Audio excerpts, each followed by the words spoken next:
Dans notre dernière vidéo, nous avons parlé de 5 raisons pour lesquelles il était important de faire un bilan. Alors, de nombreuses personnes se sont posé la question, mais comment faire un bilan? Dans cette vidéo, nous allons voir 10 questions à vous poser pour pouvoir faire votre bilan de fin d'année. Hello, bonjour, c'est Victor Renel, coach, motivatrice et créatrice du concept Be Happy. Soyez intentionnellement joyeux et productif. Alors, nous sommes en pleine fin d'année et c'est le moment des grands objectifs, c'est aussi le moment des grands bilans. Comment faire un bilan de fin d'année? D'ailleurs, qu'est-ce qu'un bilan de fin d'année? Un bilan de fin d'année, c'est une auto-évaluation. Vous prenez le temps de vous arrêter pour faire un check-up de tout ce que vous avez réalisé durant l'année qui s'est achevée ou qui est en train de s'achever afin de vous préparer à mieux aborder la nouvelle année qui se présente. Pour ce, je vous conseille au préalable de choisir un moment que vous allez vraiment mettre à part pour le faire, de l'écrire et de prendre vraiment un temps de concentration pour vraiment méditer sur votre année. Et surtout, écrivez, j'insiste, écrivez votre bilan. Ce n'est pas pareil que lorsque vous y réfléchissez juste.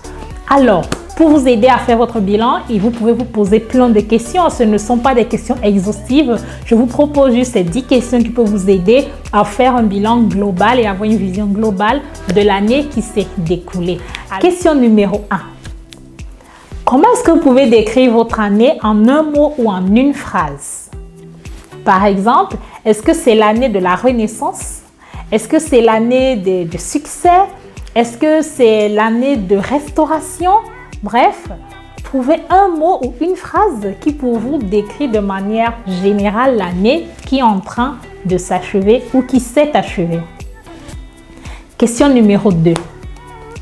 Est-ce que vous avez atteint vos objectifs pour cette année? Encore faut-il les avoir fixés. Ici, il s'agit de regarder vos différents objectifs dans les domaines spirituels, dans les domaines familial, dans le domaine émotionnel, bref, dans tous les domaines de votre vie, vous êtes censé avoir des objectifs. Est-ce que vous les avez atteints ou pas? Troisième question. Quelles sont vos plus grandes réussites de cette année? Il est question ici de détailler les points que vous estimez pour vous comme étant vos plus grands succès pendant l'année.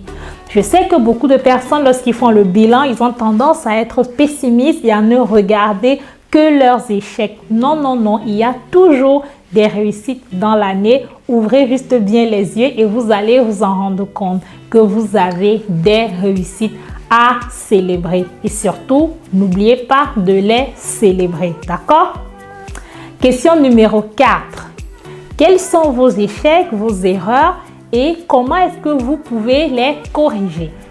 Oui, dans ce point, il est question de voir aussi qu'est-ce que vous avez commis comme erreur pendant l'année. Nous sommes tous humains. Personne n'est parfait, nous commettons tous des erreurs, des fautes, mais le but n'est pas de s'arrêter pour pleurer une fois de plus sur vos fautes. Non, non, non, c'est pas ça le but. Le but ici, c'est de tirer des leçons. L'important de regarder à ces échecs, c'est de tirer la bonne leçon, de se lever et d'avancer et non pas de rester à pleurer. De toute façon, quand vous pleurez, ça ne change rien à l'erreur que vous avez commise. Vous ferez mieux de tirer la leçon pour ne plus recommettre et avancer. Question numéro 5. Quels sont les événements qui vous ont le plus marqué pendant l'année? Est-ce que vous avez réussi à faire un voyage à Venise dont vous rêviez depuis? Est-ce que vous avez réussi à avoir un bébé? Est-ce que votre famille s'est agrandie? Est-ce que vous vous êtes marié? Est-ce que vous avez obtenu un diplôme? Bref, quels sont les événements qui vous ont marqué? Peut-être vous avez réussi à faire une formation. Peut-être vous avez réussi à rencontrer une personne dont vous rêviez. Tout dépend, c'est vraiment relatif. Quels sont les événements qui pour vous ont particulièrement marqué et touché pendant l'année qui se termine? Question numéro 6. Quelles sont les personnes, les rencontres que vous avez faites qui vous ont marqué et les personnes à qui vous aimeriez dire merci?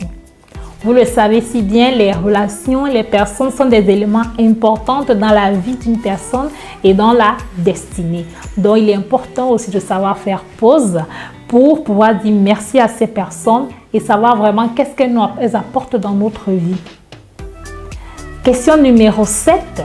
Quelles sont les choses que vous avez constatées que vous commettiez qui vous ont freiné dans l'atteinte de vos objectifs ou des éléments ou des relations qui pour vous ont été un frein et dont vous devez vous débarrasser? Oui, pour avancer, il faut savoir faire ce qu'il faut, c'est-à-dire ajouter, mais il faut aussi savoir retrancher des choses de notre vie pour pouvoir réussir. Question numéro 8. Quels sont les coups durs que vous avez connus durant cette année et comment vous avez fait pour vous en sortir? C'est la vie, il y a des rires, il y a des pleurs, il y a des joies, il y a des peines. Quels sont les coups durs que vous avez connus pendant l'année et comment vous avez fait pour les surmonter? Question numéro 9. Qu'en est-il de vos valeurs? Est-ce que durant l'année qui s'achève, avez-vous été fidèle à vos valeurs? Est-ce que vos valeurs se sont renforcées? Est-ce que elles se sont plutôt amoindries? Vous avez fait beaucoup de compromissions? Est-ce que vous êtes resté fidèle à vous-même? Checkez au niveau de vos valeurs. Nous savons bien que nos valeurs sont la base de notre vie. Et là, vous allez voir qu'il y a eu des chutes, des compromissions. Alors, ça vous permettra de les réajuster. Question numéro 10. Qu'avez-vous appris de plus durant cette année? Quelles sont les nouvelles compétences que vous avez acquises? Qu'est-ce que vous avez appris de vous en ce qui vous concerne, en ce qui concerne la vie, les relations, Dieu? Bref, qu'est-ce que vous avez appris et acquis de plus durant l'année qui s'achève? Donc voilà 10 questions, comme je vous ai dit, qui ne sont pas du tout exhaustives. Vous pouvez encore en rajouter, mais déjà ces 10 questions de base vous permettront de faire un bilan de fin d'année et après vous serez mieux aguerris pour fixer vos objectifs et vos challenges pour la nouvelle année qui se présente. N'oubliez surtout pas de liker la page et de partager la vidéo et également de cliquer sur le lien en dessous pour télécharger le e-book gratuit sur cette clé pour être toujours joyeux. Soyez intentionnellement joyeux, soyez intentionnellement productif. Be happy. À bientôt!